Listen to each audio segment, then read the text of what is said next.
Oke, Bismillahirrahmanirrahim. Assalamualaikum warahmatullahi wabarakatuh. Oke, untuk malam ini Pak Arif rekam ya. Nanti teman-teman semuanya bisa ngecek gitu ya, by mode add link gitu ya. Nanti di add link seperti apa. Saya akan share screen. Ini pertemuan kita pertemuan ke-10 gitu ya. Jadi ada yang Pak Arif tukar, harusnya pertemuan 9 itu adalah penulisan laporan akhir penelitian. Tapi ternyata saya salah masukkan, harusnya bukan laporan dulu, tapi proposalnya dulu lah gitu ya. Makanya minggu lalu di pertemuan ke-9 Pak Arif sudah share tuh berkaitan dengan yang namanya format proposal yang ada di JKU. Nanti itu fungsinya untuk apa Pak? Fungsinya adalah nanti sampai dengan di akhir semester teman-teman harus buat itu gitu ya, harus buat proposal dari bab 1 sampai dengan bab 3 seperti itu. Nah, hari ini kita akan bahas dalam 2 minggu nanti gitu ya. Pertama, studi kasus penelitian di bidang teknik elektro tahap 1 dan tahap 2. Perlu kita ketahui gitu ya bahwa dalam penelitian bidang teknik elektro ini lumayan banyak ya. Kalau kita fullkan, teknik elektro ini terbagi jadi beberapa bidang gitu ya, bidang keahlian ataupun kompetensi di dalam bidang teknik elektro. Yang pertama secara garis besar ada sistem tenaga, lalu ada elektronika dan mikroelektronika gitu ya, ada bidang telekomunikasi, robotika. Ya sebetulnya energi terbarukan bisa masuk ke sistem tenaga, tapi Pak Arif coba agak pisahkan gitu ya, teknik biomedis dan teknik komputer. Nah, dalam sistem tenaga, beberapa penelitian itu banyak yang berkaitan dengan pembangkit ya. Nah, salah satu pembangkit kan juga bisa nanti ke arah energi terbarukan. Lalu ada yang berkaitan dengan transmisi, ada yang kaitan dengan smart grid dan microgrid gitu ya, dan juga ada yang berkaitan dengan proteksinya. Sementara di elektronika dan mikroelektronika ada elektronika daya gitu ya, power elektronik, ya pembuatan konverter, inverter dan seterusnya, ada embedded system, ada VLSI dan desain chip. Ini lebih ke arah untuk apa namanya chip ya ataupun integrated circuit. Jadi pengembangan desain IC gitu ya, integrated circuit, gimana caranya biar semakin kecil IC tapi isi ataupun komponen ataupun otak di dalamnya itu semakin padat gitu ya. Nah, ini yang akan dikembangkan secara terus-menerus sehingga menjadi nano chip nantinya. Nah, lalu di bidang telekomunikasi tentu ada wireless gitu ya, kaitan jaringan nirkabel. Ya, jaringan nirkabel nanti banyak ya, ada 5G, 6G gitu kan perkembangannya ya. Lalu juga mungkin nanti ada perkembangan dari beberapa frekuensi yang memang menggunakan jaringan nirkabel. Lalu sinyal processing ya banyak juga digunakan di industri biomedik. Lalu kaitan dengan sistem transmisi di dalam telekomunikasi yang menggunakan serat optik dan juga komunikasi kuantum. Artinya semakin cepat gitu ya untuk proses transfer datanya. Nah, untuk di bidang robotika sendiri gitu ya. Nah, ini ada sistem kendali atau kendali cerdas ya. Lalu interaksi antara robot dan manusia dan juga robotika terapan yang memang bisa digunakan gitu ya untuk applied engineering nantinya. Energi terbarukan banyak sebetulnya. Ini Pak Arif secara garis besar aja. Ada teknologi surya ya, ataupun panel surya ya, atau fotovoltaik nantinya secara alatnya. Ada angin ya, penyimpanan energi dalam bentuk baterai ya. Ini juga risetnya pun juga lagi sangat bagus. Lalu sistem energi berkelanjutan, artinya bisa betul-betul menyerap energi baru terbarukan dan juga secara sustainable itu bagus, bisa secara cepat untuk diakomodirinya. Lalu kaitan teknik biomedis yang paling banyak ya dan juga terkenal alat medis dan sensor atau wearable device nantinya. Lalu pemrosesan sinyal dan gambar biomedis ya ini tadi gabungan antara pemrosesan sinyal sebetulnya masih ada yang masuk gitu ya, cuman Pak Arif pisahkan biar supaya lebih terlihat. Lalu rekayasa jaringan dan sel ya, rehabilitasi dan teknologi asistif. Ini pun juga bisa ya, misal katakanlah untuk indera pendengaran, kita bikin alat bantu dan seterusnya. Nah, di bidang teknik komputer ada arsitektur ya, komputer sistem arsitektur, lalu jaringan dan keamanan cyber, ini juga penting. Lalu ada irisannya juga embedded system atau real time system gitu ya, dan kecerdasan buatan serta data science. Jadi elektronik banyak gitu ya, dan nggak semua juga Pak Arif kuasain gitu. Artinya teman-teman pun juga silakan nanti pilih bidang keahlian ataupun topik penelitiannya sesuai dengan minatnya kalian. Contoh yang di energi, ya silakan ambilnya mau arah pembangkitnya, atau mau ke transmisinya gitu ya, atau ke sistem proteksinya. Nah, silakan kalian coba kerucutkan. Atau bidang lain yang belum Pak Arif tuliskan, karena kan nanti turunannya banyak ya. Atau yang di elektronika, boleh ngambil embedded system misalkan gitu ya, Atau yang di telekomunikasi mau ngambil di nirkabelnya, ya jaringan nirkabel kan banyak ya, nanti ada LoRa gitu kan pengembangannya dan seterusnya. Jadi lumayan sebetulnya agak banyak ya. Oke, lalu berikutnya di sistem tenaga kalau kita gariskan tadi secara pembangkit nanti ada integrasi energi terbarukan. Artinya eh, integrasi berarti kaitannya juga dengan pembangkit hybrid ya, artinya dua pembangkit yang berbeda dijadikan menjadi satu. Lalu di transmisi dan distribusi ada teknologi HVDC, ya stabilitas grid gitu ya. Untuk smart grid sendiri ada manajemen beban, ya lalu penyimpanan energinya, ya gimana caranya biar supaya efisiensi energinya lebih bagus. Nah di proteksi ya proteksi jaringan dan juga keandalan dalam segi proteksinya itu seperti apa. Jadi lumayan banyak nih teman-teman ya kalau seandainya mau ambil di sistem tenaga. Nanti ini pun kan banyak nih integrasi energi terbarukan ada berbagai macamnya. Tapi minimal ini gambaran sehingga teman-teman sudah memiliki sub bidang keahlian di teknik elektro. Kira-kira nanti kompetensinya mau ngambil apa, gitu ya. Oke, berikutnya lagi kalau di elektronika ya teman-teman bisa ngambil tadi di elektronika daya yang Pak Arif sudah jelaskan ya bisa dalam bentuk konverter, inverter, pengembangan gitu ya. Bisa biar supaya bisa apa namanya memperkuat dayanya gitu ya. Sehingga bisa mencakup ataupun mengcover yang lebih baik. Embedded system ya, IoT atau real time system ini juga lagi boom ya beberapa tahun belakangan gitu ya risetnya banyak bisa diintegrasikan mungkin nanti dalam bentuk smart healthcare gitu ya atau smart industry dan seterusnya. Ini chip ya, intinya adalah bagaimana caranya untuk mengembangkan sebuah chip yang lebih kecil, tapi dengan eh, masuk dalam apa namanya rangkaian integrasi teknologi dalam bentuk gerbong logikanya itu lebih padat nantinya, gitu ya, kaitan dengan very large scale integrated ya design, kaitan dengan integrated circuit. Oke, berikutnya di bidang telekomunikasi tadi jaringan nirkabel ya ada jaringan 5G, 6G atau IoT dan jaringan berarti ini lebih ke arah tadi gimana caranya biar supaya real time itu bagus secara quality of service gitu ya dari segi delaynya, jitternya, paket loss dan seterusnya.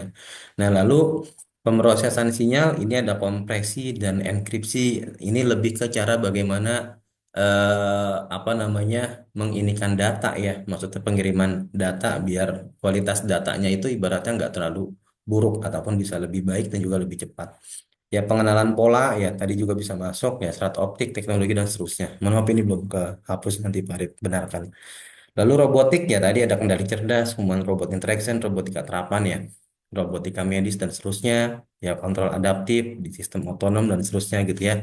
Kendali cerdas ini nanti lebih ke arah untuk vehicles ya, rata-rata untuk kendaraan ya, smart driving dan seterusnya bisa juga masuk ke dalam robotika, masuk ke dalam sub bidang kendali cerdas. Jadi lumayan banyak. Nah, berikutnya lagi nanti kita akan jelaskan di minggu berikutnya. Ini beberapa contoh riset ya. Contoh di riset teknik tenaga, ini penelitian mahasiswa ya. Pak Arif ambil dari penelitian mahasiswa yang memang sudah selesai. Karena memang nanti ada mata kuliah namanya publikasi ilmiah yang wajib kalian eh, apa namanya submit. Ini contoh dari Sandy Umbu, kebetulan apa namanya Pak Arif juga masuk di dalamnya gitu ya. Ini berkaitan dengan desain sinkronus buck converter dengan metode kontrol PID menggunakan MATLAB ya. Jadi dia mengembangkan sebuah buck converter gitu ya. Eh, di buck converter ini dijelaskan juga gitu ya. Ini sifat project waktu itu projectnya beberapa mahasiswa gitu ya. Ada yang mengembangkan buck converternya, ada yang mengembangkan bus converternya. Nanti dilihat komparasi sebetulnya ini dari judul yang banyak ya, cuman dipecah-pecah. Nah, nanti silakan untuk dibaca, Pak Arif sudah sertakan linknya gitu ya. Ini contoh salah satunya. Lalu berikutnya ini ya ini mahasiswa bimbingan saya gitu ya, Mesin. Dia mendesain dan juga mengembangkan sebuah alat ya, alat untuk penghancur botol sebetulnya. Di mana penghancur botol itu latar belakangnya botol plastik itu lumayan agak banyak. Gimana caranya biar supaya botol plastik itu bernilai.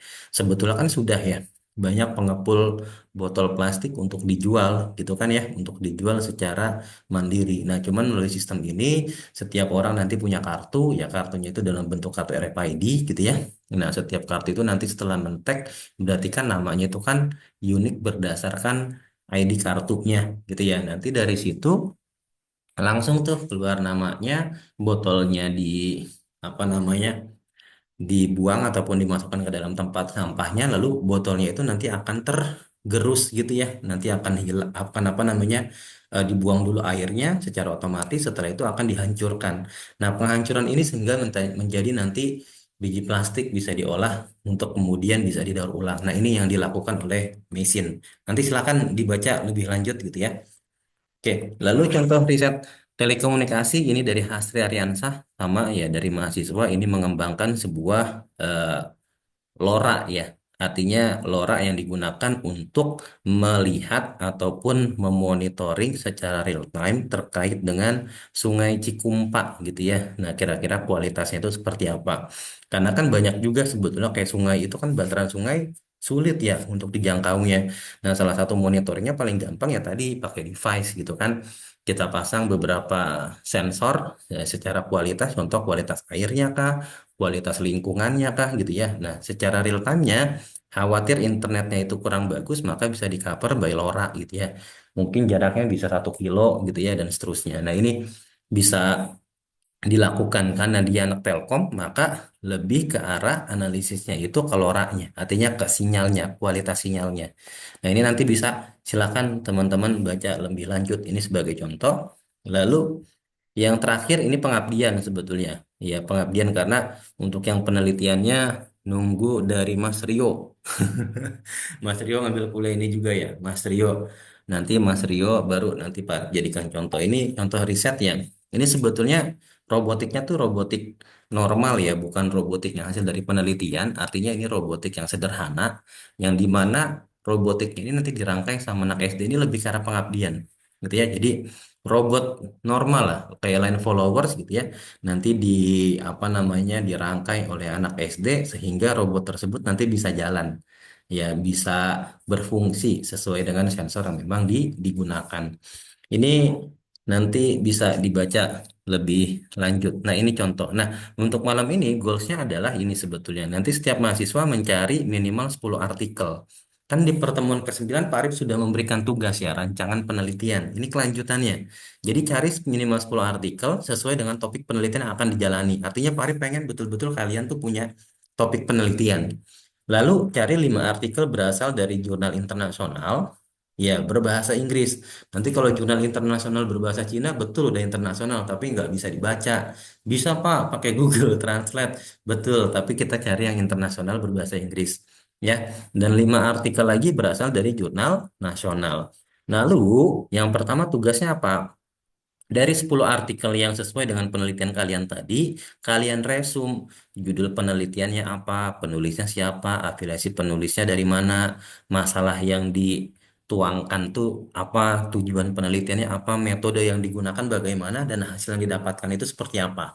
Lalu tuliskan lagi gap penelitian atau pengembangan lebih lanjut.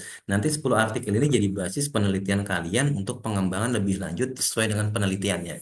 Mas Rio atau teman-teman yang udah ngambil proposal pasti hafal nih kira-kira gap penelitian itu seperti apa gitu ya. Nah, lalu dari referensi 10 artikel yang sudah didapatkan, berikut juga dengan resumnya, kalian buatkan satu topik penelitian yang akan kalian jalani yang terdiri dari judul, latar belakang, rumusan, tujuan, manfaat, batasan, dan daftar pustaka. Ini sebetulnya sama seperti format JGU yang sudah Pak Adip kirimkan. Jadi pakai format JGU, tapi cukup malam ini sampai dengan bab 1 saja, gitu ya. Lalu untuk daftar pustakanya dari sekarang sudah mulai belajar menggunakan apa style dengan menggunakan aplikasi Mendeley atau EndNote. Tarif nggak batasi, silakan karena banyak orang yang sukanya Mendeley, banyak orang juga yang sukanya EndNote, gitu ya. Jadi ada dua tugas. Satu, resum beserta dengan artikel yang nanti dikumpulkan. Ya, nanti di hasil resumnya itu dalam bentuk Excel aja, nggak apa-apa gitu ya. Excelnya yang dikirimkan, gitu ya. Berikut juga nanti linknya, link dari jurnal masing-masing atau link dari artikel masing-masing. Lalu berikutnya yang kedua, tadi dalam bentuk Word-nya dikirimkan dari judul, latar belakang, rumusan menggunakan format gitu ya. Nah, kalau ada yang kurang paham, nanti silakan untuk ditanyakan di kolom komentar atau di grup langsung gitu ya. Mudah-mudahan bisa. Ini Pak Arif kasih waktu 1 minggu lah sampai dengan em, minggu depan kali ya. Sampai dengan minggu depan di hari Senin lah, Senin. Biar Pak Arif pada waktu dulu untuk bacanya. Jadi hari Senin minggu depan dikumpulkannya. Nanti lebih jelas videonya Pak Arif akan kirimkan di add link berikut juga dengan materinya. Mungkin itu sekilas ya. Nanti kita akan banyak discuss gitu ya. Tapi terutama mungkin silahkan teman-teman kalau ada pertanyaan boleh di add link, di kolom komentar, boleh juga di yang lainnya. Lalu untuk malam ini silahkan yang butuh untuk dua orang ya, yang apa namanya UTS-nya belum selesai dikerjakan secara otomatis nanti by sistem. Yang lain nggak perlu mengerjakan, cukup yang dua orang saja, karena yang lain sudah dalam proses penilaian di Pak Arif. Mungkin itu yang bisa saya sampaikan. Sekali lagi terima kasih. Mohon maaf Pak Arif penjelasannya agak cepat dan singkat, karena poinnya adalah implementatif gitu ya. Kalian cari baca. Kalau kurang paham silakan untuk ditanyakan. Itu yang bisa Pak Arif sampaikan. Sekali lagi terima kasih untuk semuanya. Mudah-mudahan kita semua tetap dalam keadaan sehat walafiat. Assalamualaikum warahmatullahi wabarakatuh.